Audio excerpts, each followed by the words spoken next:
Hey, my kings and queens. Welcome to Queen Talk. As we've entered 2022, I thought it was imperative that I give you a quick bio about me. I wanted to more so tap into and connect with my audience and to give a brief description. I think it's important to connect with the people who are watching me and listening to me, and want to say I appreciate everyone that has viewed my videos, has commented, and has hit the like button. Even if you've shared it, I appreciate it so much. And that is my goal, to get more discussions going, to, you know, to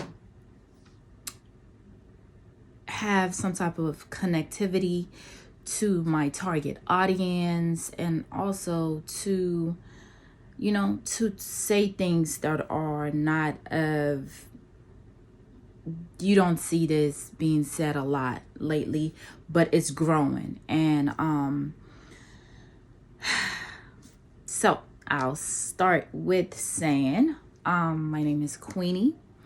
Many people call me Queen for short. I am a Nigerian. I am from the Igbo culture tribe. I was born and raised in Nigeria.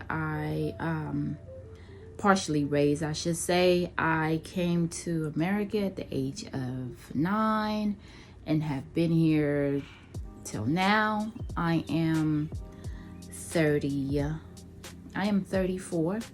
I'm going on 35, and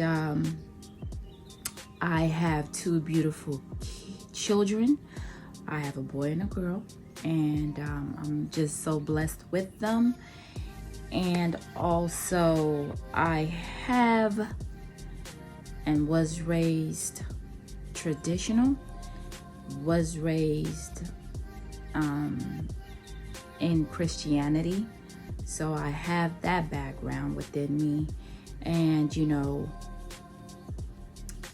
during my youth and growing up, my parents were really strict, and my grandparents were strict as well, rest their souls.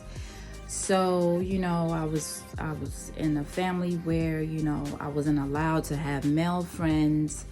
I wasn't allowed to date. I wasn't allowed to sleep over anyone's house. I wasn't allowed to go to parties, barely the movies. I had curfew till the age of 20 something. As long as I was in my parents' house, I had a curfew to be back by 10 o'clock. So that's the type of background I kind of I was raised in. I'm the oldest of 4 children. So I kind of took on that second motherhood in my household. I love my siblings, and that's probably why I have this motherly characteristics within me. But it's funny that my grandfather named me Noma, meaning great mother. So I was destined. I was destined to be somebody's mom. And to be a great one is my life work. I want to do what my duty, what I was assigned to do by God, YAHAWA. And I'm trying to do that to the best of my ability. And I am learning. I'm learning. I've made mistakes, but I am learning. I'm trying to better myself. And also, growing up in that environment, or I always thought, hey, I was gonna wait till marriage and everything of that nature. But rebellion and Jezebel spirit got into me when I was in college. I, I started talking to somebody over the chirp. That's to show you how old I am. The chirp. I had the Boost Mobile, no judgments. But anyway, it had me, talking to somebody, and in that time, I wasn't familiar with men like that. So I was enticed and emotionally involved, and that led to an engagement, but it was because of my naiveness, and I was very naive because I knew nothing of men or anything of that sort, and it was hidden. So I didn't get my father to vet for me. I didn't do the proper steps. I was just going off puppy love and getting attention. And I was very new, even though I was 18, but I was so young and at heart and mind. I didn't know much of anything. So I entered this relationship with a male. Shout out to Danica. My choice there wasn't the greatest choice I could have made. It became very violent, and it put me through a whole lot of emotional and physical strife. And you would think I would learn from after that relationship. Engagement was called off after 5 years, from 18 to 23. And coming out of that, I was in a sunken place, really, because I thought we were gonna get married and that would be that. I did not I thought it was the first person I married would just be it. But it took the turn that it did. But I'm glad that I did come out of that situation. But still not learning from my choice. I did not choose the modest way of going about things. I decided to somewhat start to tap into feminism. After that, trying to take my power. So I tapped into feminism, and the behaviors of that happened. And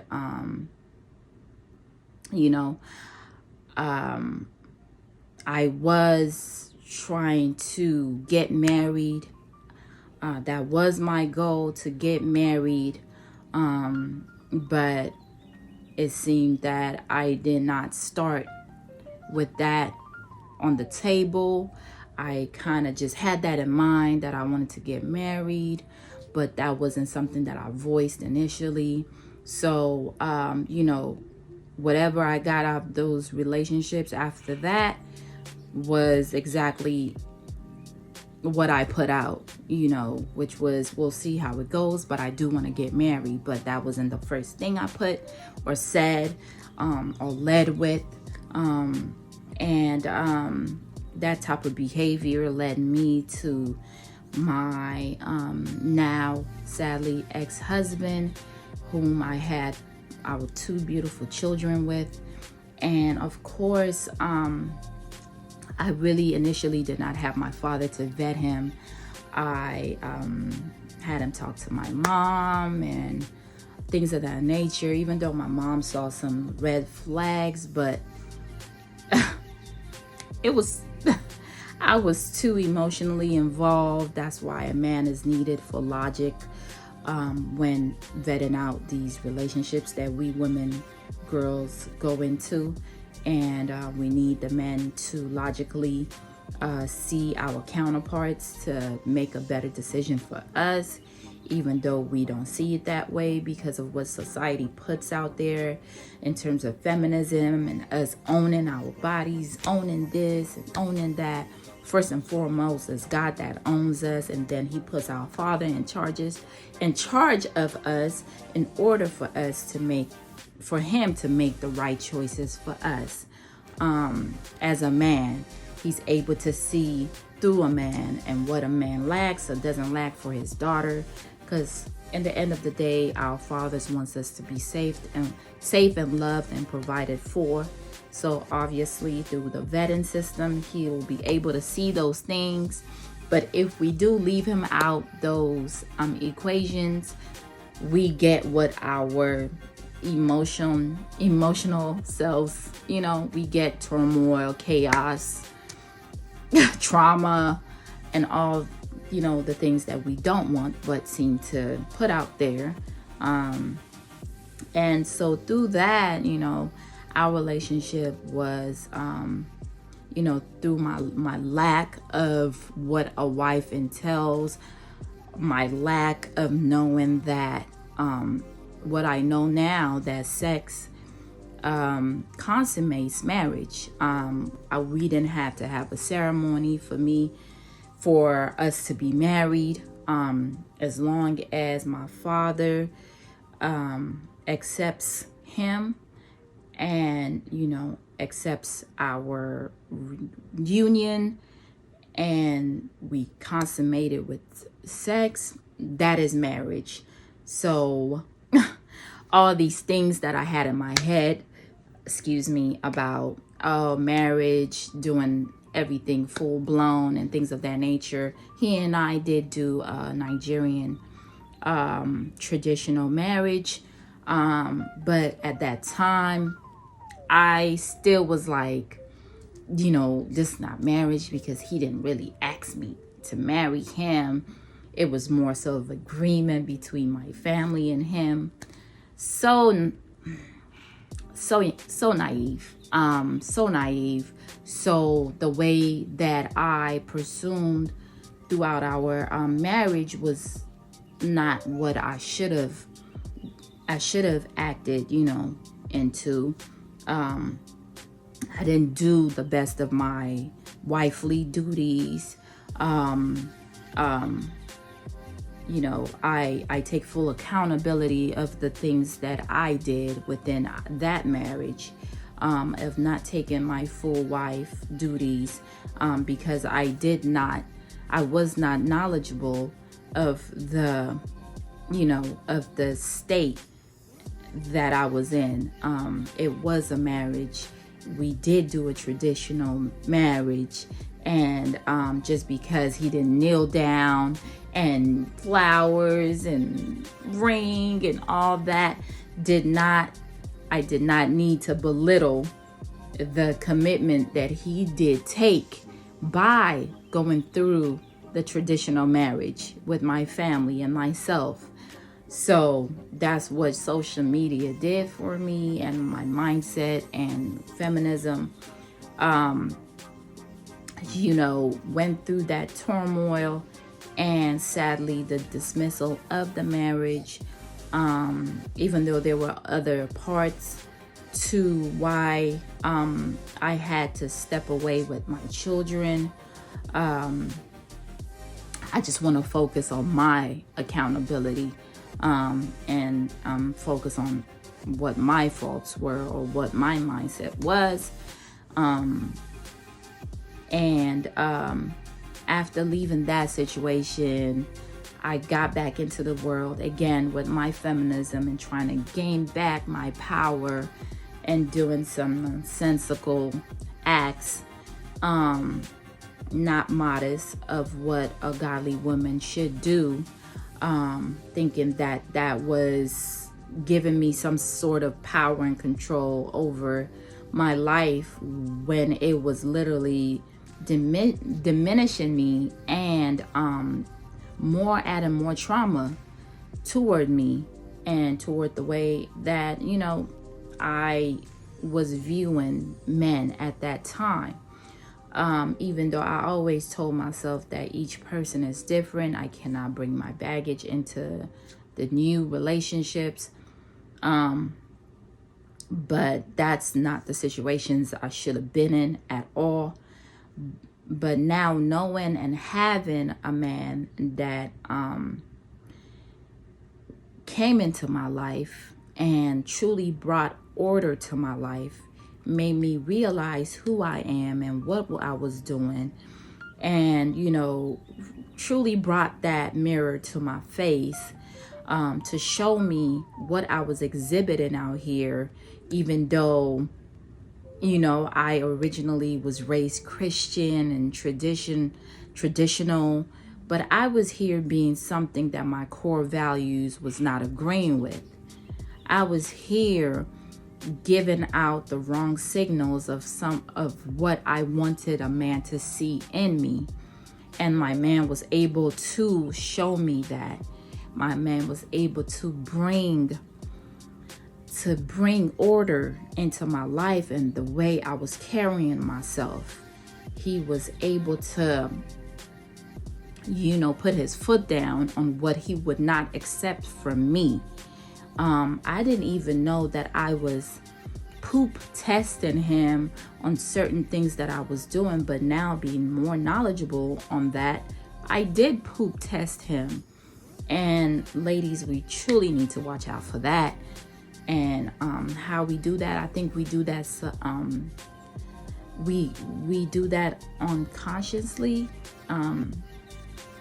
That poop test. Sometimes some women are conscious in knowing that they are poop testing, but majority of women do not know that that's what they're doing.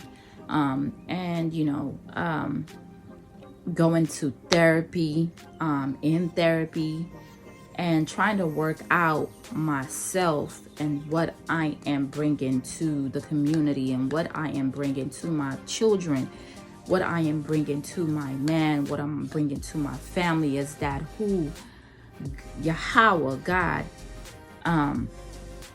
wants for me.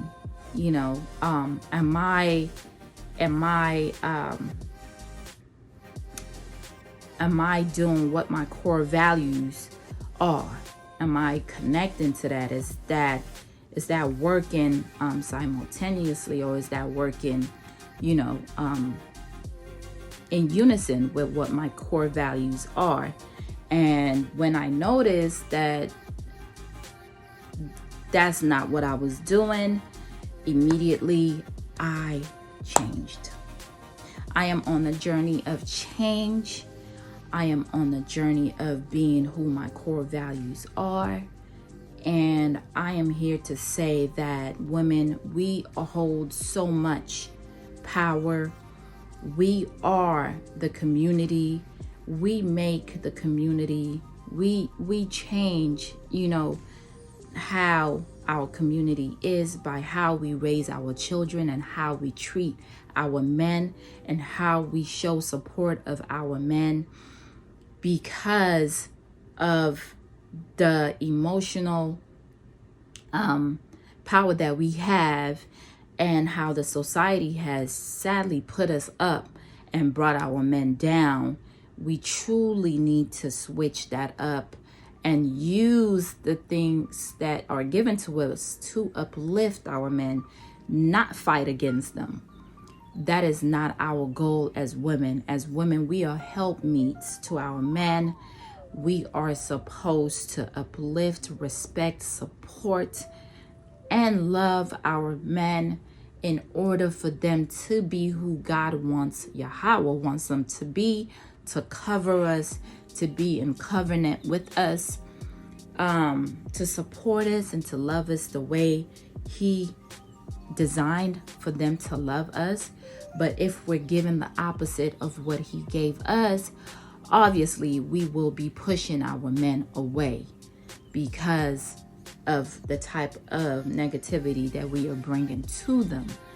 So with my journey, I want to connect with other women, young women, especially with the way the society is trying to make us sexual objects and make us boss bees and make us superpower independent, don't need no man type of people. I am here to say enough is enough. We have got to do better, and we can change. We can surely change. And for one person that repents, the angels and YAHAWA sings praises and joy toward just one of us that repent and change, rather than 99 people that are already just. If we, as feminism, as we want to label ourselves, feminist women and all this independent bosses and boss bees, don't need no man bees, change and take hold of what a woman's supposed to truly be as the Bible sets us to be, we will see so much change in our communities, so much change in our life, so much change in our men. We need our men to be back on top in order to lead us and to lead our community. We need more unity in families. We need more kids being raised the right way, not just being housed and fed, but be taught about the word of YAHAWA God and be brought up in those ways. That's why we need a 2-parent household to uphold the laws and the commandments that are in that holy Bible to lead us the right way. And I think we women are so important to get to those goals. And this is why I am speaking up. I am speaking out to whoever will listen, whoever wants to change, whoever feels that whatever they've been doing is no longer working for them. I am here to say that there is room for change. There is time for change. God, YAHAWA, is here for you. He's waiting for you. And whoever I could reach, I am speaking to you. I'm not a finished product. I am still on my journey, but that would not keep me from speaking out, speaking to whoever can hear my voice, that there is still time for you to change, women, ladies. I'm talking to the young girls out here who are seeing all these IG models, Facebook models, whatever the case is, all these videos that is trying to produce these little thotties, this little 304s, these little semi-prostitutes that I see is going on out here on social media. I am here to grab hold of you to tell you, you do not have to go that direction. That is not what your life purpose is put here for. You are put here for a greater purpose, to raise a nation, to uplift your men, and to serve YAHAWA God to the best of our ability. I am here to tell you that it can be done, and it will be done by His grace. Again, my name is Queenie, and I am here to do my best. I hope you guys got a little bit or a lot bit about me and my journey on why I want to speak up, why I want to do these videos. It might not be as concise yet, but I'm still working on it. I hope that there's some sort of clarity as I continue to make these videos. I do not want to ramble on too long. I want to get straight to the point. So I'm going to stop here and say thank you for listening to me. Thank you for subscribing to me. Thank you for making comments. Thank you for sharing. Thank you for liking. I appreciate all that you all have been doing by the grace of YAHAWA God. I pray to do more videos, to be more concise, to be more straightforward. And thank you for giving me this opportunity to sit here and to listen to my voice. Thank you. And I'll see you on the next Queen Talk. Have a great day.